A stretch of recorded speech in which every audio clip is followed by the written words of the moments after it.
네, 오늘은 골로새서 3장 15절로 17절 말씀으로 함께 은혜를 나누십시다. 감사하는 자가 되라라고 설교 제목을 잡았지만 제 속마음은 거듭난 구원받은 저와 여러분이 이 땅에서 하나님의 사람으로 하나님의 사람답게 사는 표지, 하나님의 사람이라고 하는 것이 무엇으로 드러날 수 있는가 하는 표지, 이것을 말씀드리고자 합니다. 골로새서 3장 내용을 보면 이겁니다. 너희가 그리스도와 함께 다시 살리심을 받았으면, 이게 전제입니다. 다시 말하면 내가 예수 믿어 구원받았으면, 내가 하나님의 자녀가 되었으면, 이게 전제입니다. 그러면 하나님의 자녀가 되었다면 하나님의 자녀답게 삶을 살아가야 될 책임이 우리에게 주어집니다. 그렇죠? 여러분들 제가 질문 드립니다. 우리가 하나님의 자녀가 된 것은 내가 잘나고 똑똑해서 된 겁니까? 하나님의 은혜도 된 겁니까? 그렇죠? 하나님의 은혜로 된 것임을 우리가 알고 있죠. 구원은 전적인 하나님의 은혜입니다. 아멘. 박연선 목사님이란 분이 구원의 그 즉각성과 점진성이라는 책을 썼어요. 무엇이냐면 구원은 즉각적으로 받지만 점진적으로 이루어진다, 이런 얘기입니다. 예수 믿으면, 내가 예수님을 나의 구주로 고백한 그 즉시 우리가 구원받습니다. 하늘나라의 생명책에 내 이름이 기록이 됩니다. 근데 구원의 점증성이라 하면 우리가 예수 믿어서 신분적으로 변화가 입었지 본질적으로는 아직 변화되지 않았다는 겁니다. 이해되시겠죠? 그렇기 때문에 이 점진적인 시간을 통해서 하나님의 아들 예수 그리스도의 성품을 닮아가는 것이 구원을 이루는 저와 여러분의 가장 중요한 숙제입니다. 하나님께서 우리를 그렇게 인도하고 계시다고 하는 것을 꼭 기억하시기 바랍니다. 지금 여기 나오신 분들은 마음속에 여러 가지 소원이 있을 겁니다. 하나님 건강을 주세요. 물질을 주세요. 마음이 편안함을 주세요. 형통케 해주세요. 여러 가지 마음의 소원과 바람이 있을 거예요. 좋습니다. 그렇지만 하나님께서 우리에게 바라시는 것이 뭐냐면, 나는 너희 아버지고 너희는 나의 자녀야. 너희는 장차 내가 있는 곳에 올 사람들이야. 내가 있는 곳이 어딜까요? 천국이죠. 천국에 이를 때까지 이 땅에서 천국 백성으로서의 수업을 받는 곳입니다. 여기는. 그래서 교회를 저는 이렇게 정의하고 싶어요. 천국 학교라고. 무슨 학교요? 천국 학교. 천국 학교입니다. 천국 학교라면 교회가 천국이 아니고 천국으로 가기에 합당한 사람을 만드는 학교입니다. 계속 배우셔야 됩니다. 여기서.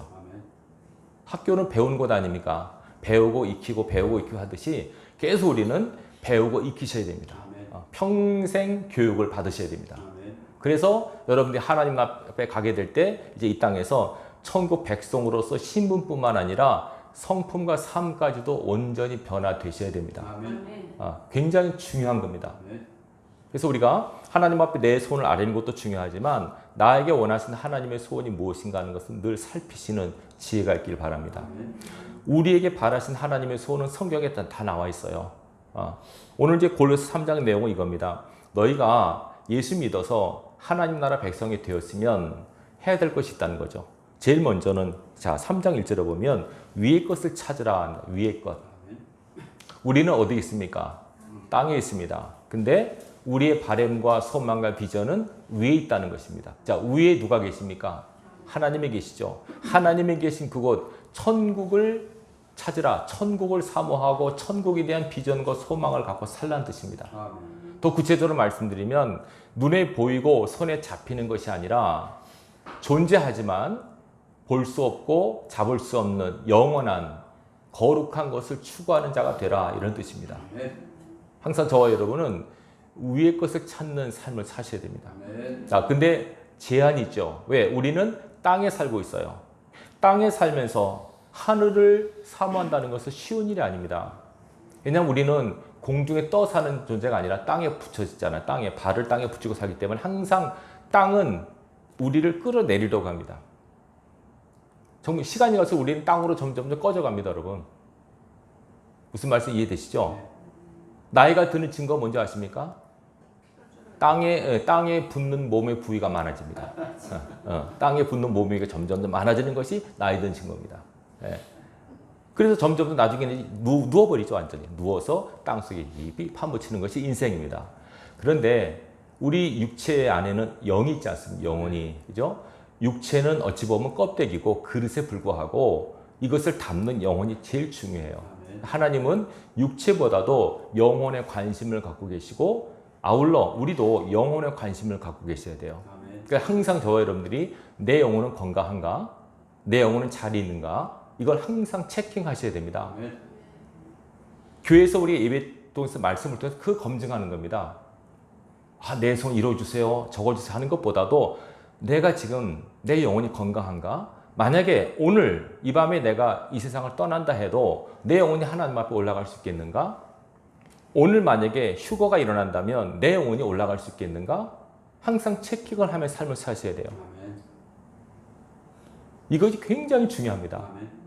지금 우리는 천국 학교에 다니고 있습니다. 여기가 천국은 아니지만 천국 백성으로서의 훈련과 교육을 받는 곳입니다. 여러분들이 여기 교회 다니시면서 천국 백성으로서, 그죠? 이제 이 백성으로서 여러분들이 여기서 잘 훈련과 교육을 받으셔야만 천국에 무난히 입성할 수 있습니다. 말씀드렸지만 천국 학교에 들어간다고 예를 들어서 천국 고등학교에 들어간다고 천국 대학교 가는 건 아닙니다.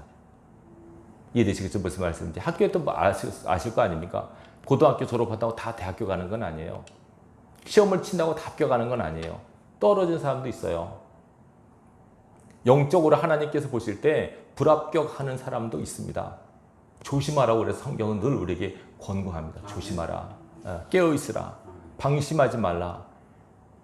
우리 스스로가, 잘 들으세요. 우리 스스로 학교에서 자퇴하지 않는 이상 교장 선생님인 예수님은 쫓아내지는 않으십니다. 다니다가 교회도 실족한 사람들 있죠. 그 사람들은 하나님 쫓아낸 게 아니라 본인이 자퇴한 겁니다. 잘 기억하시기 바랍니다.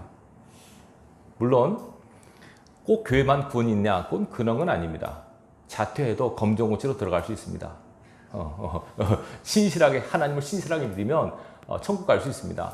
꼭 교회에 다녀야 된다. 그건 아닙니다만 그러나 기본적으로 천국 백성은 천국 학교에 다니셔야 돼요. 그리고 여기서 여러분들이 교육을 잘 받으시고 훈련 받으시고 연단 받으셔서 여러분들이 영혼이 하나님 앞에 잘 가셔야 됩니다. 저는 그 책임을 맡은 사람입니다. 목사로서. 그러니까 굉장히 부담감이 심합니다. 그래서 저도 옛날에 모를 때는 하나님 성도 많이 주세요. 많은 성도 데리고 목회하고 싶어요 하는 철없는 소리를 했어요.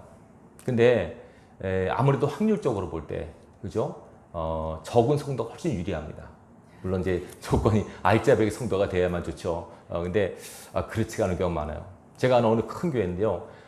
코로나 전에 한 10,000명 정도 모였어요. 10,000명 정도 교회 출석이, 주일날 출석이. 근데 지금 2,000명 정도가 나와요. 해제됐는데도. 그분들이 나머지는 어디 가는지 모르죠. 교단마다 교인 수가 감소하고 있어요. 교회 다니다가 안 다닌다는 거예요. 천국 학교 다니다가 자퇴한 거예요. 하나님께서 쫓아낸 건 아니죠. 자기가 나간 거예요. 여러 가지 이유가 있겠죠. 그건. 그렇다고 저는 교회 다니다가 안 나가는 가난한 교인들이 다 지옥 간다고 말하고 싶지 않아요. 그러나 정식 코스를 밟으셔야 돼요. 그렇죠? 초, 중, 고, 대 이렇게 정식 코스를 밟는 것이 좋은 거 아니겠습니까? 우리가 이 땅에서 천국 학교 다니면서 여러분들이 할 게 뭐냐면 학교 다니면서 여러분의 소원을 이루려고 생각하시면 좀 그래요. 그렇다고 그럼 목사님 소원도 빌지 말랄까요? 이런 얘기는 아닙니다. 분명히 아래라고 그랬고 준다 그러셨어요. 그런데 가장 하나님께서 원하신 건 무엇인가를 캐치할 수 있는 능력을 가지셔야 돼요. 나는 이걸 원하는데 과연 하나님도 이걸 원하실까? 그걸 생각할 수 있어야 돼요. 그래서 주님께서 구하긴 구하되 먼저 하나님의 나라와 의를 구하는 자가 되라. 핵심을 구하면 나머지 모든 것이 덧입혀지게 될 것이다 라고 말씀하셨죠. 그러니까 우리가 핵심이 무엇인가를 아는 지혜가 있으셔야 됩니다. 자, 오늘 본문에 보면 거듭난 사람은 첫째 위의 것을 찾으라. 근데 말씀드렸지만 우리 땅에 있어요. 땅의 것이 자꾸 우리를 유혹하고 우리를 땅으로 끌어내리려고 해요. 육신의 소욕이 있단 말입니다. 구원받은 저 여러분들 육신의 소욕이 있어요. 먹고 자고 놀고 쉬고 뭐 이런 육신의 소욕들이 있습니다. 이런 것들이 자꾸 일어나서 살아있어서 우리를 땅으로 가게 하고 천국으로 못 가게 한단 말이죠. 그래서 두 번째 뭐라 그러냐면 자 3절 보십시오. 2절 위의 것을 생각하고 땅의 것을 생각하지 말라. 이는 너희가 죽었고. 너희가 뭐 했다고요? 죽었다라고 말합니다. 여러분은 죽은 사람들입니다. 여러분 죽었습니다. 목사님 이상한 말씀하지 마세요. 이걸 이렇게 대답하면 권해요. 여러분들은 영적으로 죽은 분들입니다. 분명히 선언하면 너희라 죽었고 너희 생명이 그리스도와 함께 하나님 안에 감추어졌습니다. 자, 근데 5절 보세요. 그러므로 땅에 있는 지체를 죽이라. 죽었는데 또 죽이라고 합니다. 땅에 있는 지체가 뭐냐 나오죠? 음란, 부정, 사욕, 악한 정욕, 탐심 이런 것들이 6절에 보면 하나님의 진노를 일으키는 육체의 소욕들이라고 말합니다. 육신의 소욕으로 인해서 하나님의 진노가 임하기 때문에 이런 하나님의 진노를 일으키는 육신의 소욕을 뭐 하라고요? 죽이라고 합니다. 아니 죽었다는데 또 죽이라는 게 뭔가 이게 두 가지 의미가 있습니다. 신분적으로 영적으로 우리는 죽은 자입니다. 바울의 고백처럼 내가 그리스도와 함께 십자가에 못 박혔다. 죽었단 말입니다. 근데 실질적으로 아직 살아 있습니다. 이것이 우리의 딜레마입니다. 신분적으로는 하나님의 자녀인데 실질적으로는 세상의 자녀처럼 살 수 있습니다. 네. 신분적으로 원칙적으로는 하나님의 백성인데 실제 삶에서는 때로는 마귀의 자녀처럼 살 수도 있습니다. 여기에 우리의 고민이 있습니다. 그래서 이 고민을 해결하는 방법 간단합니다. 죽여라. 따라하십시다. 죽어야 산다. 네, 이거 원리입니다. 제가 거듭 말씀드린 이 말씀은 거듭 말씀드린 겁니다. 죽었다라고 선포하시고 죽었는데 왜 또 살아나지? 돈 보니까 욕심이 생기네. 막 누가 밉네. 원망과 불평이 일어나네. 이런 육신의 소욕들은 죽이라고 처복종시키라고 계속 말씀합니다. 천국 학교에서 이 훈련 받는 겁니다, 여러분. 천국 학교에서. 저는 그래요. 목사님, 교회 다니다가 교인 때문에 실망해서 교회 안 나가요. 저는 그 말씀 들을 때 일리가 있어요. 물론 왜 그분한테 시험을 들게 할까? 시험을 들게 한 분도 문제지만 이 학교는 천국 학교는 여러분 계속 시험하는 곳입니다. 학교에서 시험 보죠. 시험 보지 않은 학교는 없어요. 시험 보는 이유는 성적 향상을 위해서 시험을 보는 거예요. 애들이 제일 잘 배우고 있나 익히고 있나 그러듯이. 근데 시험 봤다고 시험 들면 안 되잖아요. 나 우리 학교 시험 쳐서 나 우리 학교 안 다닐래. 이건 학생으로 자격이 없는 거예요. 교회 다니다가 교회 다닌 사람들로 인해서 실족할 수 있고 시험 당할 수 있어요. 그렇죠? 그때 내가 왜 시험을 당했을까? 그 사람 때문에 시험 당했다고 생각하지만 엄밀히 말하면 시험 당할 그 요소가 나에게 있는 거예요. 나에게 있기 때문에 내가 시험이 든 거예요. 그러니까 하나님 저 사람 때문에 내가 아직 죽지 않은 것을 확인할 수 있어서 감사합니다라고 하셔야 돼요. 아시겠죠? 무슨 말씀인지. 네. 그 사람 쫓아내 주세요. 우리가 안 나오게 해주세요. 이러지 말고 그 사람 때문에 내가 아직 안 죽었다는 걸 확인했습니다. 계속 죽겠습니다. 그걸 확인할 수 있는 시간이 되셔야 돼요. 자, 이게 두 번째고 그 다음에 쭉 해서 나옵니다. 그러면서 뭐라고 그러냐면 자, 앞에 거는 여러분들 읽어보시고 오늘 읽은 본문을 보십시다. 15절 보십시오. 그리스도의 평강이 너희 마음을 주장하게 하라. 자, 평강이 우리의 마음을 주장하도록 하라. 주장하게 하라는 말은 명령입니다. 그러니까 평강이 저절로 찾아오는 게 아니라 평강이 우리 마음속에 있도록 너희가 애를 쓰라는 겁니다. 그냥 평강이 저절로 오는 게 아니라 우리가 내 마음속에 평강이 임할 수 있도록 몸부림을 쳐야만 된다라고 말합니다. 그리스도의 평강이 우리 마음을 지배하게 하라. 왜냐? 너희는 평강을 위하여 한 몸으로 부르심을 받았나니 너희는 또한 감사하는 자가 되라. 그러면서 계속 15, 16, 11절마다 계속 하는 말이 뭐냐면 감사하는 자가 되라, 감사하라, 계속 감사란 말을 반복해서 하고 있습니다.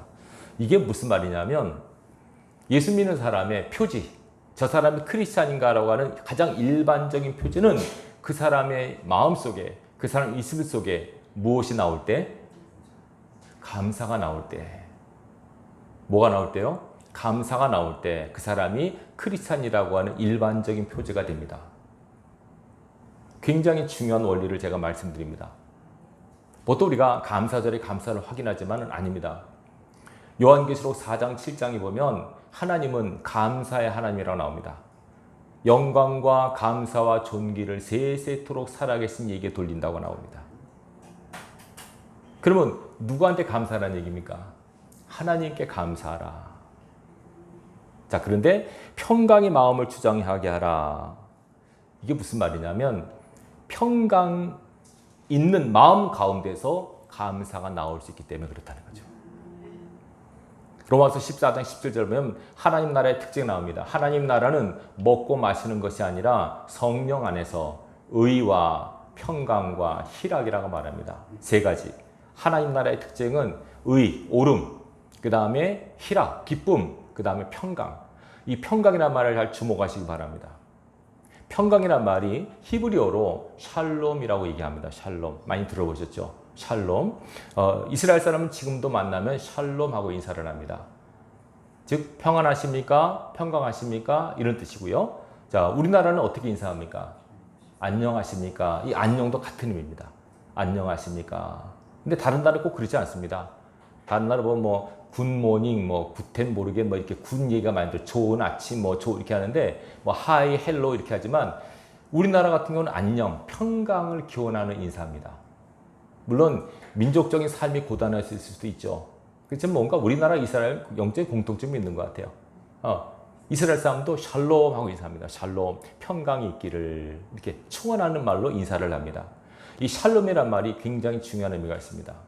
자, 우리가 샬롬하고 인사할 때 우리 인간에게 샬롬의 의미가 있는데요. 인간은 영과 혼과 육으로 이루어져 있죠. 자, 영의 샬롬이 있고 혼의 샬롬이 있고 육의 샬롬이 있습니다.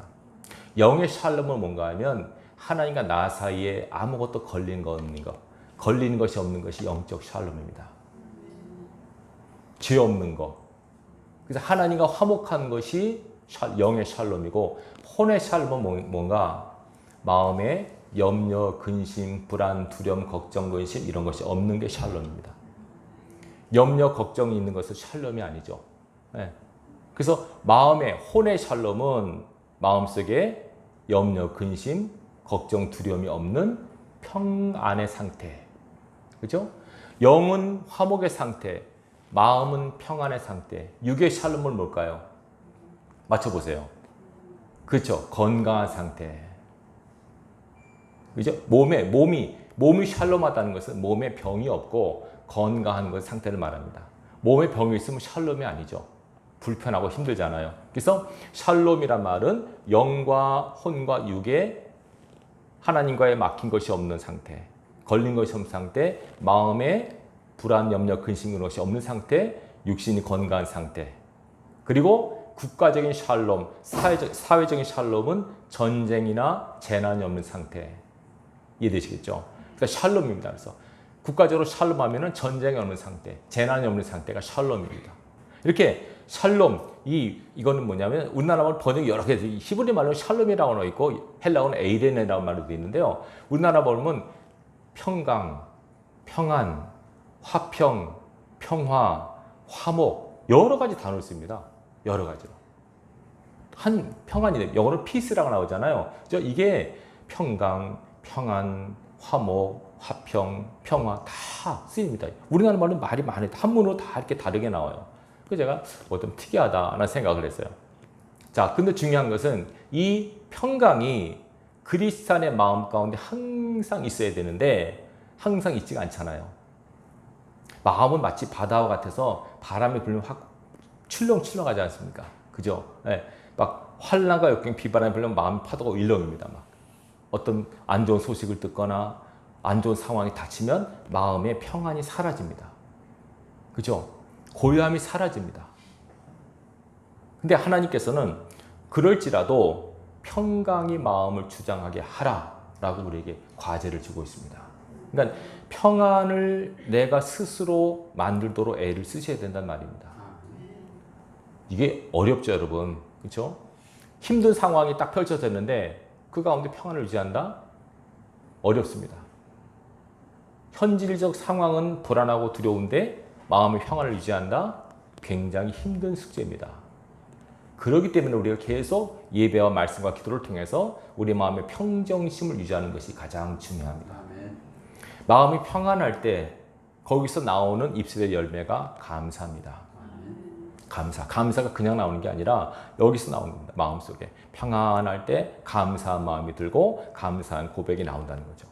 본문에 보면 감사는 자가 되라, 감사하라 이겁니다. 그러니까 항상 생각으로 말로 감사를 표현하는 자가 되라고 말씀합니다. 이것이 위의 것을 찾고 땅의 것을 죽이는 하나님의 백성들의 가장 일반적인 표지입니다. 이게요, 불신자들도 많이 해요. 불신자들도. 우리나라 사람들이 굉장히 이거 연약합니다. 우리나라 사람들. 이런 얘기가 있습니다. 소련에 후르시초프라고 하는 소련 수상이 있었습니다. 이분이 미국에 갔을 때 갔다 온 소감을 이렇게 말했다 그래요. 미국이 이렇게 강대국이 된 이유는 제가 봤을 때 감사를 잘해서 된 것 같다. 이렇게 얘기를 했대요. 미국 사람들이 가장 많이 하는 단어가 땡큐죠, 땡큐. 심지어는 아니요, 괜찮습니다도 뭐라고 합니까? 또 땡큐라고 그럽니다. 아니요, 그것도 노 땡큐입니다. 땡큐가 항상 들어갑니다. 그래서 일본도 보면 고맙다 말 되게 많이 합니다. 거기도. 우리 전사 일본에 다녔으니까 아실 겁니다. 아리가도 고자이마스라는 말을 굉장히 많이 합니다. 근데 우리나라는 그게 고맙다 감사하는 말을 하면 뭔가 이렇게 좀 없어 보이고 뭔가 의리된 느낌을 받는 것 같아요. 안 해요. 고맙다 감사하다는 말을. 근데 요새 보니까 좀 많이 하는 것 같더라고요. 요새 젊은 세대들은 많이 하더라고요. 이제 식당에서 가끔씩 밥을 먹으면 보면 젊은 사람들은 이게 누가 서빙하는 사람들이 차려주면 감사합니다, 고맙습니다 꼭 그렇게 하더라고요. 우리 선민자매도 잘하고 그러더라고요. 고맙습니다. 너무 보기 좋아요. 옛날 같으면 어디 그럽니까? 내가 왜 감사를 해? 내 돈 내가 사 먹는데 내가 왜 고마워요? 이런 의미도 아내가 밥을 차려준 것도 고마워요, 잘 먹을게요. 이렇게 말해야 됩니다. 당연히 해야지. 그러면 안 됩니다. 불신자도 고맙다는 말을 합니다, 여러분.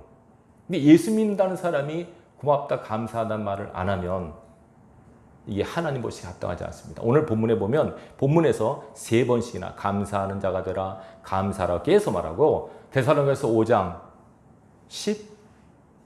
18절에 범사에 감사하라. 이는 그리스도 예수 안에서 너희를 향하신 하나님의 뜻이라고 분명히 언급하고 있습니다. 감사하는 것이 하나님의 뜻입니다. 그럼 어떻게 감사할까? 일단 마음에 감사가 없는데 어떻게 합니까? 그거? 그러면 보세요. 감사할 마음이면 또 억지로 감사해야지. 근데 여러분, 억지로 하는 게 필요할까요? 안 필요할까요? 목사님, 자원해서 해야지 억지로 하면 안 됩니다. 학교 공부를 어떻게 하셨습니까? 자원해서 하셨습니까? 진짜 저도 억지로 많이 했고, 그랬습니다. 억지로 하는 거면 억지로 하십시오. 목사님 감사한 마음도 어떻게 감사하다 하면 그 외식 아닙니까? 아닙니다. 좋은 건 억지로도 하셔야 됩니다. 자꾸 반복해서 하십시오. 가장 가까운 사람한테 일단 감사하다고 하십시오. 남편 아내한테 고맙다고 자꾸 하십시오. 한번 옆에 사람 보고 하십시오. 감사합니다 하십시오. 네, 감사합니다. 이전에 보면 하니까 뭐가 감사해? 또 이런 분 있어요. 그러면 안 됩니다. 항상 감사합니다. 그래서 무슨 얘기인데요. 우리나라가 진짜 보면 감사하단 말, 고맙단 말 안 하는 나라입니다. 근데 이렇게 우리나라가 이렇게 발전하게 왜 그럴까? 어느 분이 이렇게 말하더라고요. 엄마의 덕이다. 애들 코 풀면서 흥해라 맨날 그래가지고 이런 말 하더라고요. 흥해 그래가지고 코를 팍팍 풀었잖아요. 그 흥자로 맨날 엄마가 자식들한테 하는 말이 욕들이 대부분입니다. 저는 많이 들었습니다. 동네에서 뭐 무슨 놈아 육실할 놈, 썩어 없어질 놈, 뭐 문둥이 같은 놈, 빌어먹을 놈, 맨날 그런 말로 아무렇지도 않게 살아갑니다. 그리고 욕이 난무한 세상 가운데 자랐습니다. 우리 세대가. 그래도 하나님께서 이렇게 복을 주신 것은 하나님의 은혜로밖에 볼 수 없어요. 진짜 고맙습니다, 감사한 말을 진짜 듣기 어려워요. 일전에 한번 TV에서 한번 나와가지고 한번 형제들이 자기 뭐 누나나 형이나 오빠한테 문자로 오빠 고마워, 형 고마워 이렇게 문자를 보내놨다. 그러니까는 뭐라고 하는지 아십니까? 뭐 잘못 먹었냐? 너 왜 그래? 무슨 일이냐? 이렇게 나오는 거예요. 그럼 고마워 그러면 그래 너 고마워 이렇게 나와야 되는데 한 번 안 하다 갑자기 감사하다는 얘기하니까 뜬금없으니까 상대방이 제가 이상하다 왜 그럴까? 이렇게 느끼는 거예요. 하도 그 말을 안 하니까. 네. 치유봐야 돼, 진짜 집사 말처럼. 고맙단 말, 감사한 말 있어요. 그러기 위해서는 마음이 낮아지셔야 됩니다. 높으면 절대로 감사가 안 납니다. 당연하게 여깁니다. 당연하게 여기는 것이 얼마나 교만한 건지 여러분 아셔야 됩니다. 내가 이렇게 받아야 되지. 이것도 부족한데 라는 마음이 있으면 안 됩니다.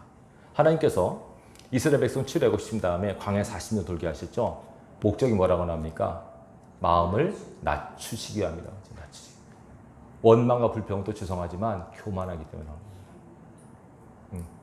나는 원망, 불평 그게요 영적으로 봤을 때 교만해서 그럽니다. 비판, 정죄 이것도 교만해서 나는 겁니다. 죄송하지만 사실입니다.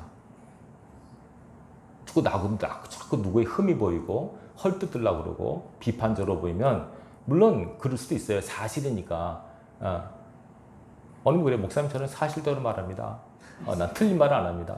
내가 보기에 그분은 문제가 있어요. 막 이렇게 얘기해. 그러면 문제가 다들 알죠. 근데 그게 그래서 치유되는 게 아니에요. 그분한테 가서 얘기해 보세요. 집사님 내가 볼 때 굉장히 교만한 것 같아. 기도 많이 얘기했어. 그럼 그분이 내가 교만해. 이럴 사람이 없습니다, 여러분. 예.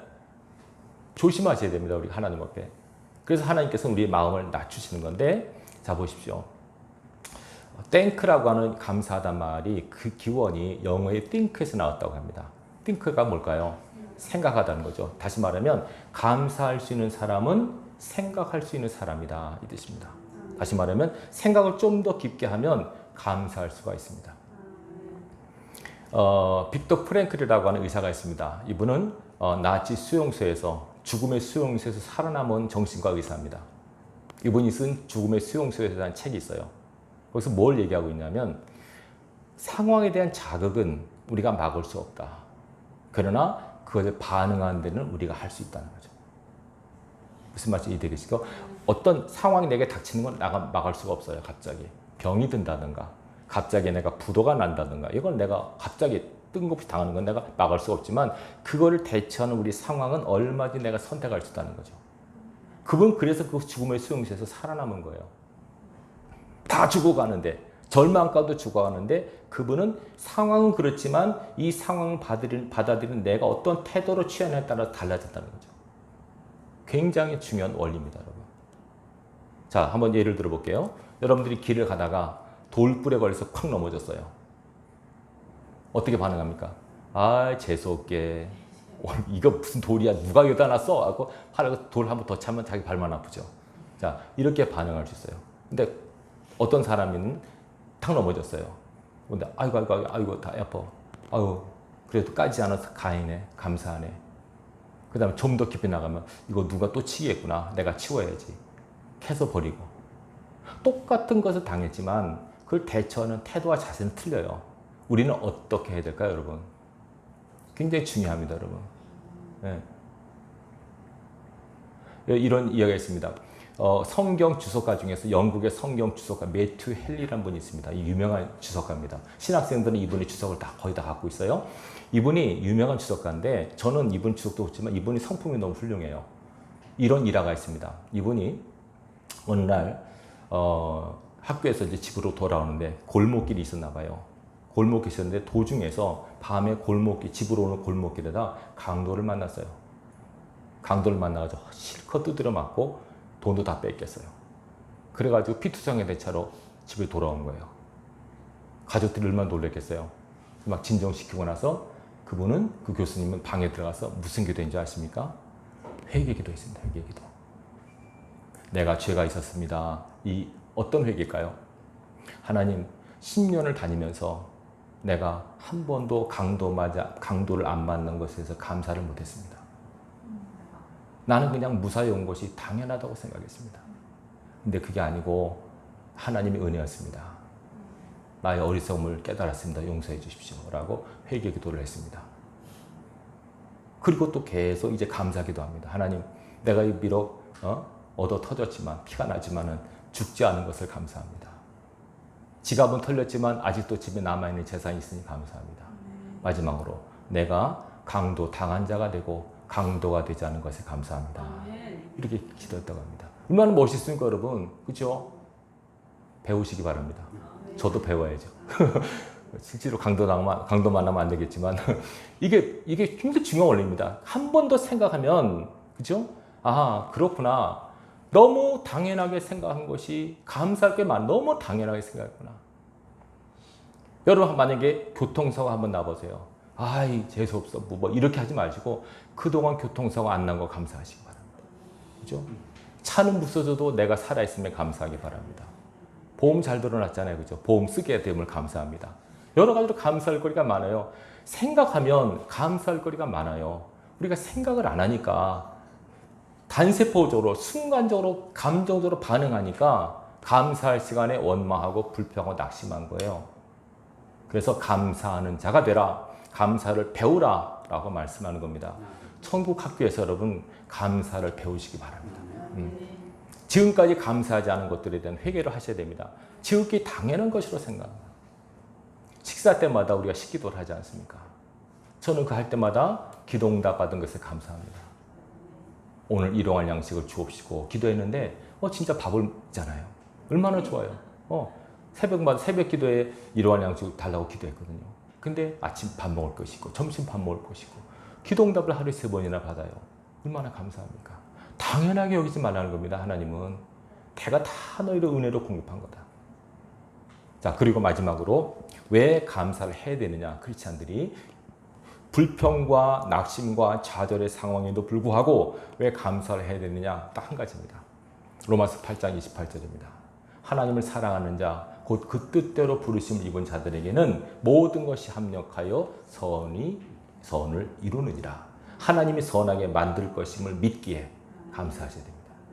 때로는 잃어버려도, 때로는 빼앗겨도, 없어져도 이것이 결국은 마이너스가 아니라 플러스가 된다고 알기 때문에 감사하셔야 됩니다. 사도 바울이 고린도서 9장에서 몸에 가시 때문에 힘들어했잖아요. 그렇죠? 이거 왜 그런지 몰랐어요. 단지 힘들고 막 힘들었어. 이것 때문에 없애달라고 3번이나 기도했죠. 하나님께서 뭐라 그럽니까? 이것이 너에게 있는 것이 은혜고 있는 것이 축복이야 라고 말씀하니까 몸에 가시는 그대로 있지만 깨달음으로 인하여 생각이 바뀌니까 감사할 수 있게 되는 겁니다. 그래서 뭐라 합니까? 도리어 크게 기뻐했다고 합니다. 육체 가시가 이전엔 이것 때문에 힘들고 괴로워하고 원망하고 낙심했는데 이제는 오히려 이것 때문에 기뻐하고 감사하는 겁니다.